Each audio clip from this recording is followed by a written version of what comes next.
Good evening, everyone. Welcome to episode 2 of Coaching for the Soul. Okay, this is the all-new season.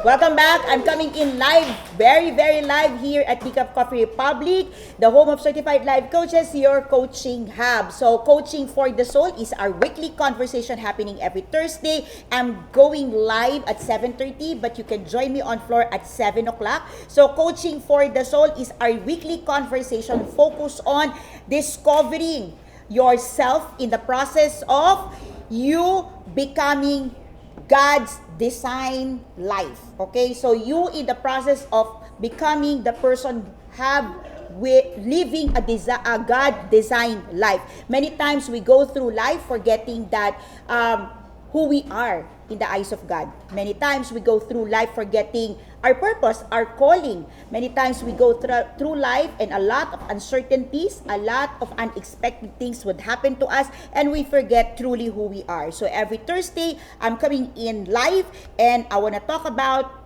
conversations that center around your human mind, your emotions, your will, and truly I desire to help you bring a perfect alignment between your inner game and outer game. And with that, through the platform of coaching, you will find your God-designed life and how to achieve your purpose, your calling in this season, especially this season of pandemic. So to everyone on floor, magandang gabi po sa inyong lahat. Welcome! We're full house tonight, so if you want to come and join us on floor every Thursday, please have a reservation so we observe protocols, social distancing and everything. Just get in touch with Coach yourself, 0917-586-1661. Tonight, we're talking about the black swan, the impact of uncertainties in your life. So what happens to you when uncertainties happen? So how many of you here can connect that there are things in life that happens and you truly get to a point where that's super duper impossible? Okay, so many years back, we thought of it's impossible for people to get out of Earth and to get to Mars. Right now, it's no longer impossible, right? Okay, so the black swan concept originated from the idea that all these years, people believe that there is only white swan. So how many of you knows that my black swan, that there is a black swan? Raise your hands up if you're joining me live right now. Put it in the chat box if you know that there is a black swan. Yes, there is truly a black swan. Okay? So how many of you knows that a black swan exists? And for many years, people don't know that the black swan exists. Therefore, when they finally found out that in Australia there exists a black swan, then the term metaphor into the improbabilities, uncertainty, or so-called impossible. So when the people say that situation, that thinking of yours is black swan, it means that it's impossible. How many of you here encountered a situation in your life that it's like a black swan? It's impossible. It's impossible to happen. Okay? And oftentimes when uncertainties happens in our lives, we are caught off guard. And when we are caught off guard, the impact is so big. Okay? The impact is so tough. And many of us have a difficulty to recover. How many of you, raise your hands, if you're in the chat box, let me know in the chat box, you experienced that. Okay, you experience a black swan event and like totally you're caught off guard, you don't know how to respond, and instead of that uncertain situation serving a purpose, because obviously God would always send us something with a purpose, we miss that because it is so uncertain. Okay, if you have experienced already a black swan effect in your life, give me a 1 in the chat box or type black swan so that you know that you already experienced that. So if you want to join us every Thursday, 7 p.m. we start the on-floor discussions, our pre-works, and then after my live, we talk again about the pre-works and we process it and I give the secret sauce. We are located inside Pioneer Center compound. This is across Bayanihan Center along Pioneer Road, corner Brixton and United Streets, Capitolio, Pasig City. So we're open from 10 a.m. to 10 p.m. So you can hop in, join us earlier, and you can stay right after the discussions, right after the episode, so we can talk more. All right. So how many of you here wants to know how you can convert how you can transform the black swan effect or the black swan event to your advantage. Okay, so think about this. If something happens to you on a personal level and it's a black swan, you have the idea that it's a misfortune for you. That, why in the world this thing happened to me? Why in the world I am encountering this situation? But think about, what if the black swan event happens globally, like pandemic? Think about it. What if the black swan event happens in the corporate world? What if the black swan event happens in your industry? Like it happens in the big scale. What do you think will happen to you? Would it be better if you know how to prepare? Would it be better if you know how to respond to unexpected and improbable situation? Think about it. Isn't it true that when there is recession, tough situations in life, changes, and almost everybody is not prepared, the person who can respond with the uncertainty normally wins the game? Who's connecting? Come on now. Oh, it's already like I see your smile. Come on now, right? Are you connecting with me? Can you see this now? Why we're gonna be talking about the black swan? Yeah? So, think about, many people would say, COVID is a black swan.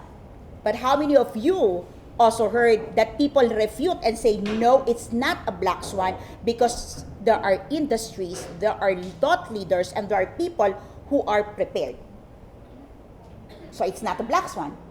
So when you talk about the black swan, all right, normally they would say, black swan is always unexpected.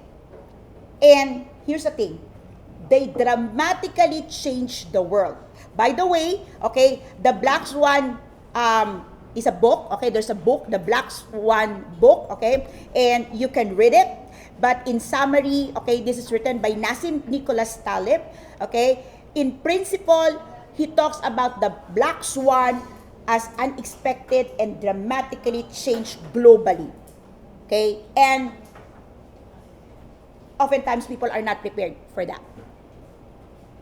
Okay, but here's what he's saying. If you want to respond to black swan effect or black swan event in your life, here's what he proposed. Why not look at the situation, not asking for explanation of the past, but using it as an indicator for the future. Like, we're now COVID, no matter what happens, life continues. There could be deaths, there could be casualties, but it will continue. We don't see people dying every single day that, in 2 years or 3 years, we're all done and we're all gone. So what if you can take a look at this as an indicator of something great for your life? Okay? Next, what if you can take a look at the black swan event? The black swan phenomenon in your life, it's just like you have a deck of cards. You could likely make a bad decision, which you probably did, and so the event happens. Or you can take okay, this is just a deck of cards, and I can make the right decision this time because it already happened.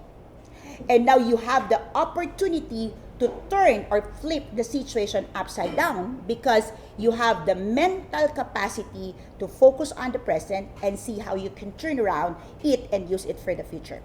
How many of you are connecting here with me? If something happened that is unpredictable, the person who can respond with mental toughness, with mental readiness for the uncertain, wins. What about that? When you explore life and you are prepared that the unexpected will always happen, then you would always have a response that is ready to benefit from what many people can just, release with negative emotion. Right? Many people despise the unexpected with their negative emotions because it's not planned. How many of you here knows someone, maybe you, and you go ballistic when things don't happen the way you plan it? Like you plan your travel time, your vacation, your birthdays, pandemic happens and you can't do it. But what if you can say, I can't explain what happened, I can't use the past, but I now have the future that I can predict. Because now I'm playing it all plain with everyone. Everyone is not ready, right? But I can show up mentally skilled, mentally tough, and say, hey, when a lot of people, the majority is not prepared, are not prepared like me, I can take care of myself and take advantage of the situation. How many of you is getting that? Huh? Now, the real game changer, okay, here's the thing. The real game changer for the Black Swan effect or Black Swan event is if you can take the risk. The person who can take the real risk, real world risk, will lead the game. It will allow you to make choices and decisions that is not common. It will allow you to take a stand. It will allow you to be bold, and it will allow you to be courageous in the way that you are responding to situations that many people don't expect. When the improbable happens and you are mentally prepared, you are mentally tough, you are skilled, you can walk the pathway with expectancy that you are winning because people are not prepared and you are not prepared, but you are tough to show up to walk the path. Paradise might have evaporated for many, like when pandemic happens.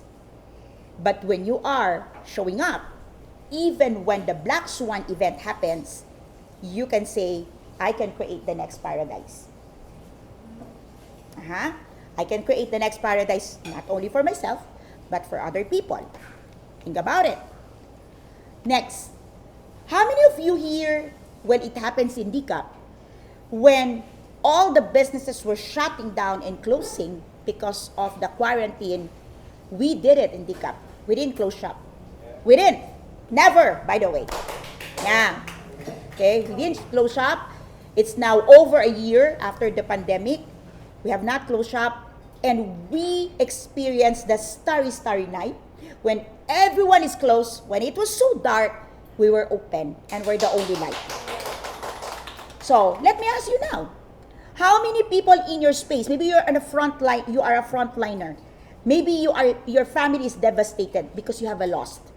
Maybe right now you are one of those families having these difficulties because some members of your family in quarantine or suffering from COVID. And you can be that starry, you can present yourself and provide that starry night for your people, for your space. Maybe in the workplace right now, you are one of those last man standing and people have already been out of work and you're still there. But you can show up and provide the stars in the night. Provide the stars in the darkness. What about that?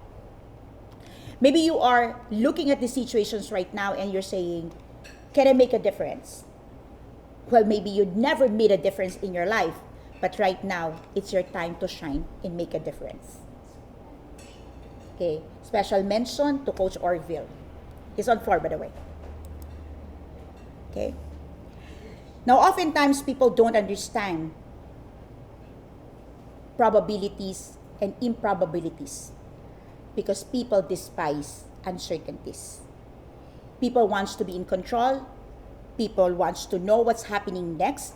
People wants to predict. People wants to have a grip. People wants to plan. People wants to say, I know how to respond. But I want to present another thought for tonight. The best life happens when you allow God to surprise you. Greater things are yet to come when you allow the all-knowing, all-giving, all-powerful God to show up with all His surprises.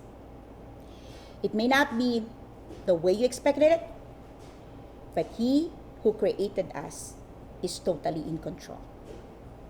And when we allow uncertainties to come, when we allow the unplanned to be the plan, when we allow the unexpected to be the dream that we were looking for and waiting for, guess what? We start living God's designed life. God's ways are higher than man's way. God's will always be better than our will. You might be going through the black swan experience in your life, but I tell you the truth, uncertainties are God's way to give you the surprise of your life. So enjoy life, be joyful, be happy, and I look forward serving you in the next season of your life. Good night, everyone. This is Master Coach A. I'll see you here on floor for Coaching for the Soul every Thursday at 7 o'clock. Good night.